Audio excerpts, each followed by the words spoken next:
अकबर यो वैसिया मर मेरा सोना अकबर अखियां ना बंद कर मेरा सोना अकबर वैसिया मर मेरा सोना अकबर अखियां ना बंद कर मेरा सोना अकबर यो वैसिया मर मेरा सोना अकबर अखियां ना बंद कर मेरा सोना अकबर वैसिया मैं मेरा सोना अकबर अखियां ना बंद कर मेरा सोना अकबर वैसिया मैं मेरा सोना अकबर अखियां ना बंद कर मेरा सोना अकबर वैसिया मैं मेरा सोना अकबर अखियां ना बंद कर मेरा सोना अकबर प्यो वैसिया मैं मेरा सोना अकबर अखियां ना बंद कर मेरा सोना अकबर मैं तो करना तन्हा तेरे बाद बचड़ा मैं तो करना तन्हा तेरे बाद बचड़ा मेरा कोई नहीं हम सर मेरा सोना अकबर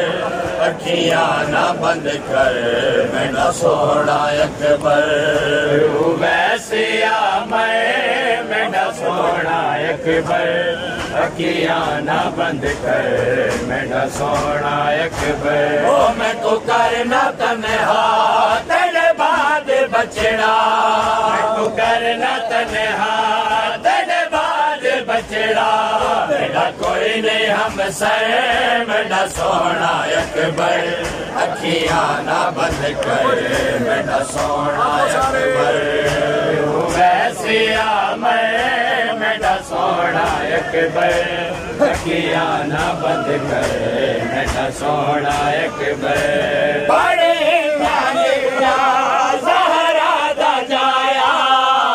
तल चौखे में बहु खाया बड़े नाला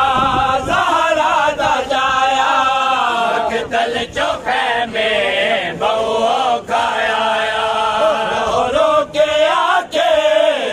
क्यों लेना रो के आके क्यों लेना किता खून विच तय मेरा सोना अकबर अखियां ना बंद कर मेरा सोना अकबर वैसिया मैं मेरा सोना अकबर अखियां ना बंद कर मेरा सोना अकबर अकबर दा लाशा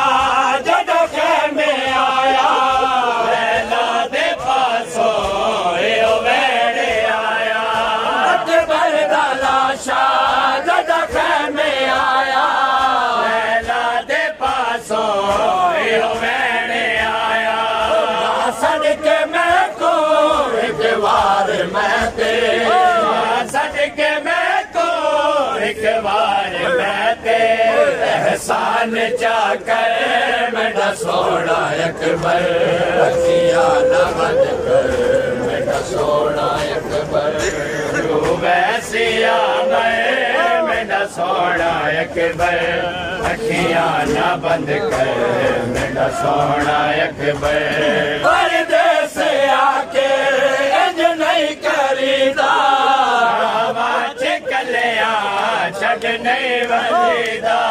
परदेस आके इंज नहीं करीदा कलिया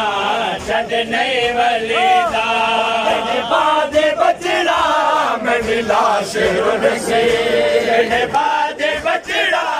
मेरी लाश रुल से सीने देते सर मेरा सोना अकबर अखियां ना बंद कर मेरा सोना अकबर वैसिया मैं मेरा सोना अकबर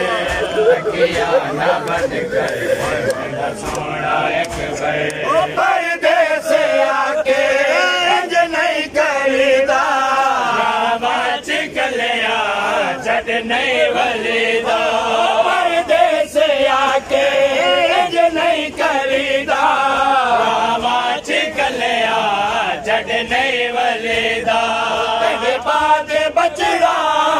दिला शेरुल से बाजे बचड़ा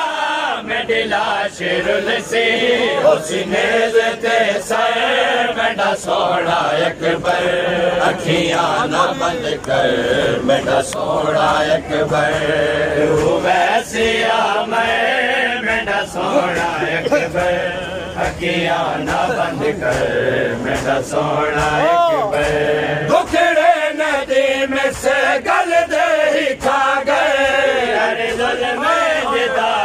अहले जफा गए दुखड़े नदी में से गल दे ही खा गए अरे जुल्म जिदा अहले जफा गए सारे खा के पाके शबीर आखे सारे खा के पाके शबीर आके आज लुट गया घर मेरा सोना अकबर अखियां ना बंद कर मेरा सोना अकबर वैसे आ मैं मेरा सोना अकबर अखियां ना बंद कर।